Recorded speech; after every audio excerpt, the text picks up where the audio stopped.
Welcome back to Green is Good, and we're so honored today to have with us Alan Trattner. He's the chairman of the Environmental Education Group. Welcome to Green is Good, Alan. Thank you, John. It's my pleasure to be with you. Hey, Alan, before we get talking about all the great projects that you have going on within the Environmental Education Group, I'd love you to share the Alan Trattner story, because you have a fascinating story and journey leading up to all your important environmental initiatives that you're involved with. Can you share your story and how you got to where you are today? Thank you. Absolutely. It's funny. I was a kid growing up in the 60s, having won some attention.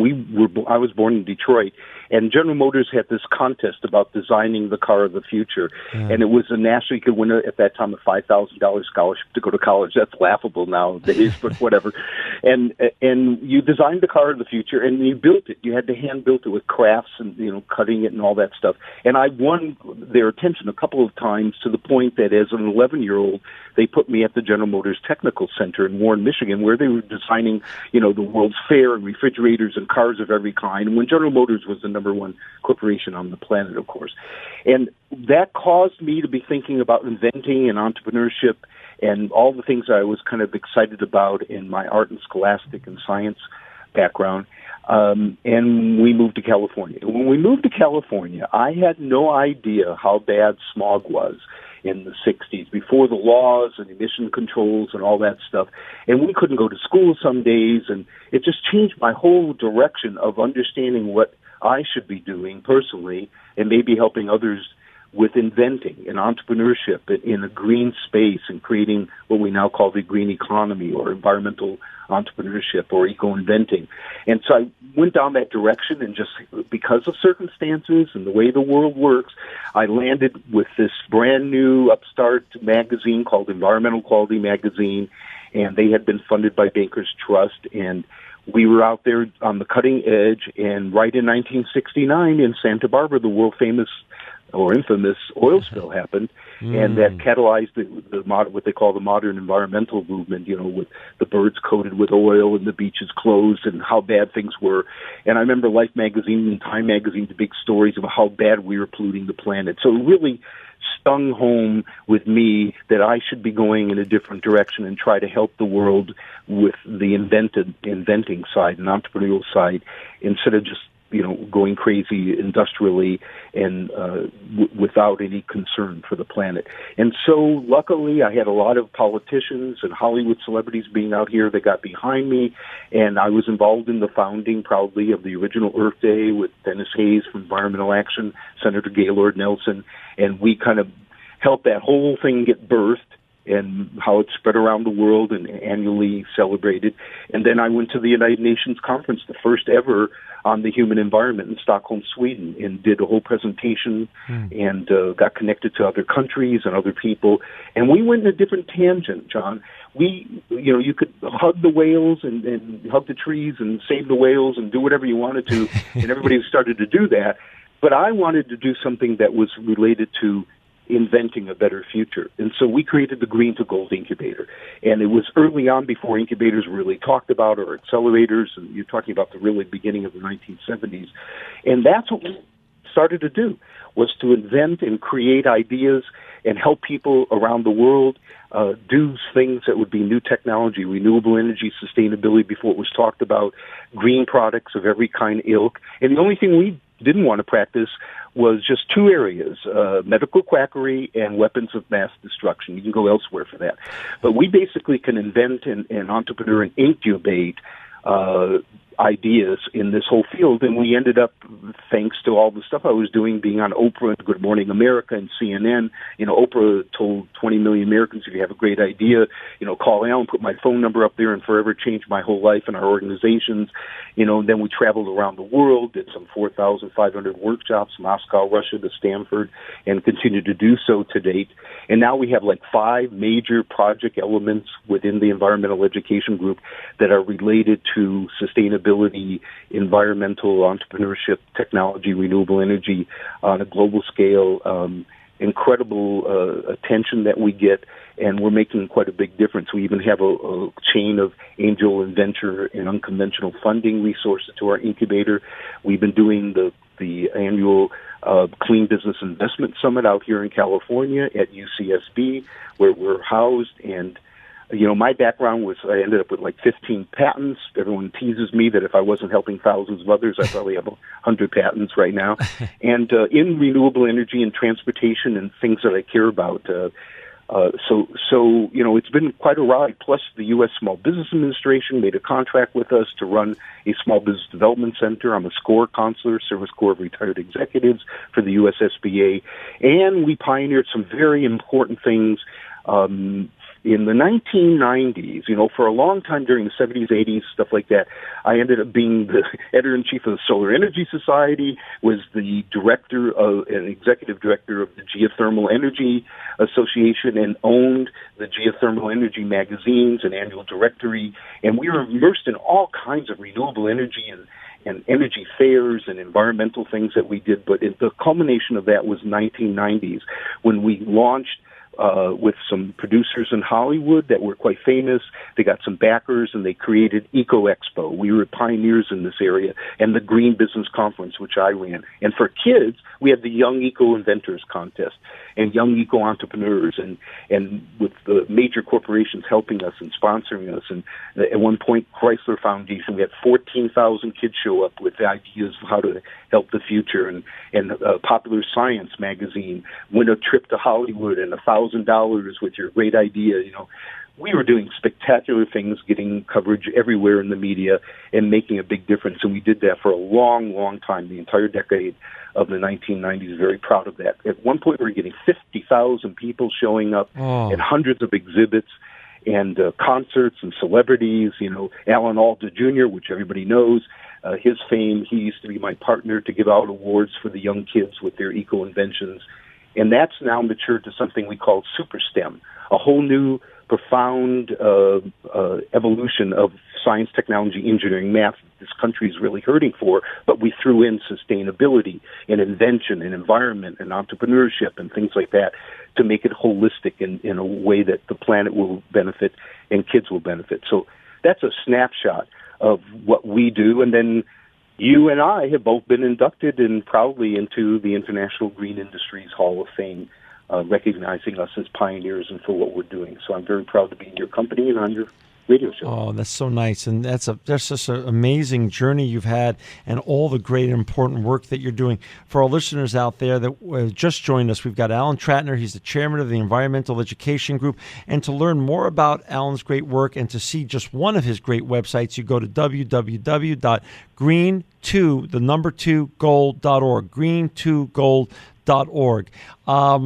Alan, can you share now, unpack the Environmental Education Group and all the great, projects that you have ongoing there, and how does that create opportunities for inventors, innovators, and entrepreneurs to really then take a step into the green economy? Perfect.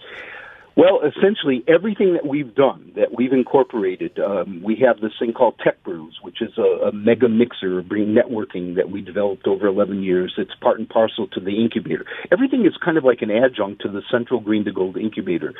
Even the Super STEM's concept would be a feeder for youth to get involved. How do you take a great idea, rattling around your noggin, and take it to the world marketplace? How do you commercialize it? What are the commercial pathways to do that? Most people don't understand that there are multiple pathways to take a great idea to the marketplace. You yourself formed a company that has an entrepreneurial effort that is in recycling and terrific success. How do you do that? How do you enter that? And we even have now taken that to the whole thing of on-planet and off-planet, this whole thing of private space enterprise, greening the supply chain, the industry, making a difference in encouraging private space enterprise for inventors, innovators, small businesses, entrepreneurs, students. And that's the California Space Enterprise Center, $250 million project that we're building that will incorporate the Super STEM Center and have our incubator and a space enterprise campus, and for green tech and renewable energy and space enterprise. And so all these elements that we've done, we even have something called the Evolving Mother that is a spin-off of the incubator to help moms that want to be sustainable, green entrepreneurs work with their at home or maybe out of the home, but helping their children and family thrive. So it's incredible stuff. that we put together in all these years, the Inventors Workshop, the Small Business Entrepreneurship Center. And along the way, the funniest thing that happened and why we got even more attention from the media is that if you remember, maybe your listeners won't be that old, but there was the first original Arab oil boycott, the embargo, that hit America very hard in the early 70s. Sure, and they shut off the gas lines, and millions of people were lined up and couldn't get gas, and the country was in crisis. And that day that happened, and that was put into place by the OPEC, the NBC was a television show, network was trying to get somebody from government, the Department of Energy, or used to be the Energy Research Agency, whatever it was before the Department of Energy, or somebody from industry, the energy industry, oil and gas, anybody, to come on the air and talk about alternatives. And they couldn't find anybody. And a producer at NBC remember hearing me do lectures on Earth Day and Environmental Quality magazine as I travel around the country with a slide set about alternative energy resources, everything from biomass to geothermal to solar to wind to hydropower, everything that we could muster. I put together to show the alternatives to oil and gas and fossil fuels. So they threw me on the air on NBC, and overnight, it was a sensation. Farmers calling us, media calling us, and Pepperdine University, the dean called up and said, I want to hire you, make you professor of environment and energy, create the courses. They hadn't even known what those courses were about environment and energy. Teach it to teachers, teach it to students, and get going. And they did. And it was pretty a marvelous thing. And in that, I learned how we could teach entrepreneurship and inventing in the incubator as well as actually doing the enterprise incubation. And so in the resources that I was referring to earlier about having a great green idea, and what do you do with it? Well, those steps include having the evaluation at the beginning and looking at intellectual property, patents and copyrights and trademarks and domain names and trade secrets, and then owning those and going to the next step of whether you want to be an entrepreneur. You have the passion and the ability and the wherewithal to do it, to form a company, raise capital, or do you want to line up all the ducks and go after the pathway of licensing an idea and receiving reward from royalties or users' fees from someone else that takes the entrepreneurial risk. Or nowadays you can actually auction if you own intellectual property. And then there's these things called co-ventures that we've been putting together and that used to be called strategic alliances. Many pathways that people can have this option, and this is what we teach and do at the incubator of Green2Gold and all the other programs that support it. And so it's education, and it's real-world hands-on experience of avoiding the obstacles. I think the most important thing for your listeners to know is what is this power of this word incubation.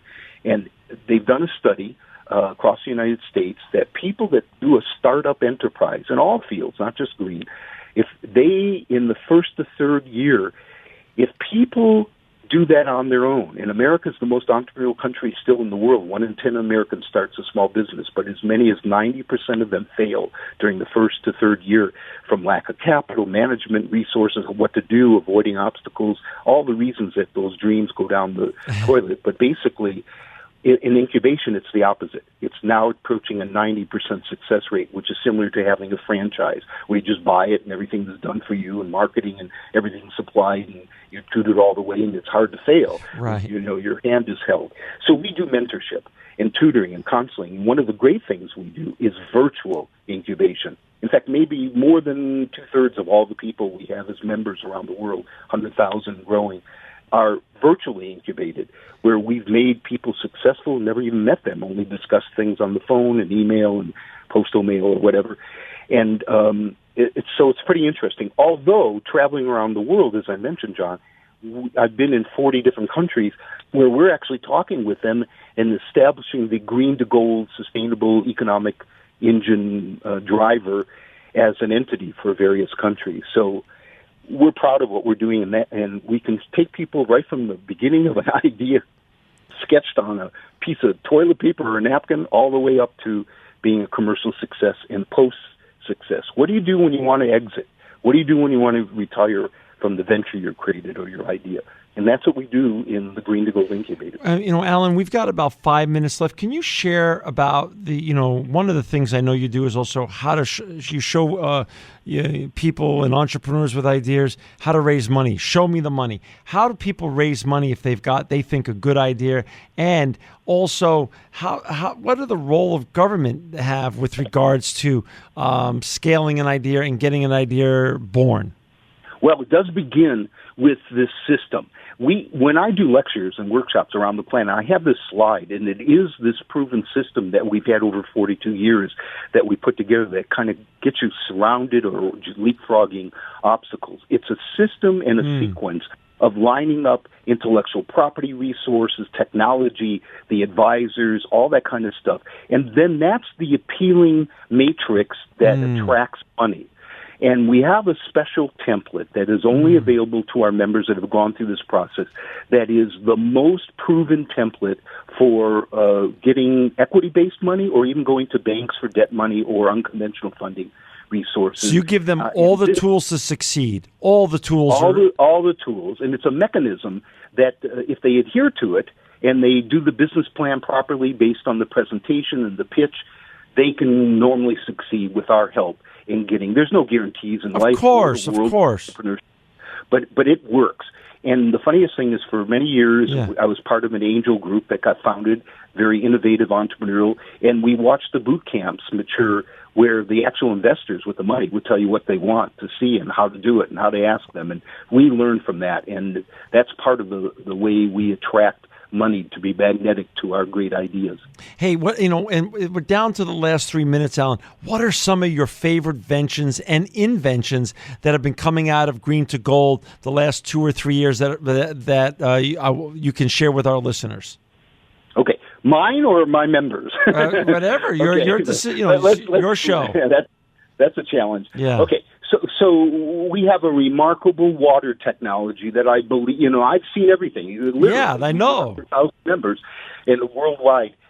We have a water purification technology that was, all things, was based on gold mining. Someone wanting to mine for gold but ended up mining a different kind of gold, and that was the purification of water. And it's an incredible technology, and in the droughts and what may be happening with climate change and environmental pollution, this is a remarkable breakthrough that could cause the purification of water virtually everywhere in a very economic, even desalinization at 1/3 the cost that it is now, with no environmental degradation. It's almost a self-powered machine once it gets going. So one of those technologies we're very proud of and moving it to. It's already had a prototype, it's got investment in intellectual property, and we're moving that along. We've had a remarkable series of wind turbines that are highly efficient, better than anything on the planet, in their efficiency and their economies that we've been promoting and putting together in the incubator. We've had consumer products and baby products and pet toy products that are all green and sustainable and made out of bioplastics and materials that we're very proud of. You name it, and the transportation vehicles, electric motorcycles and scooters and new kinds of bicycles. We try to make everything sustainable from the beginning, the cradle-to-cradle concept. And so those are the kinds of remarkable things. Solar technology that is a real big step up on capturing solar energy, so more and more people can use that for electricity or water heating or space heating and air conditioning. Alan, answers. We're down to the last minute. I'd love you to do a shameless plug because I want all the listeners who want to get their idea born to come to Green2Gold. Shameless plug for you. Go right ahead. Shameless not. It's proudly. Come to Green2Gold with the numeral 2, Green2Gold, taking your ideas that are green and making them gold. Green2Gold.org, O-R-G. Famous nonprofit, 42 years. We're here to help people. And by the way, John, we want everyone to know that we don't take equity. We're a nonprofit exempt organization, so we're not involved. We're helping everybody. That's great. Mixed use, mixed tech incubation. Green2Gold.org. Green2Gold.org. That's Alan Trattner. He's the chairman of the Environmental Education Group. Thank you, Alan, for being a visionary and inspiring sustainability leader. You are truly living proof that green is good.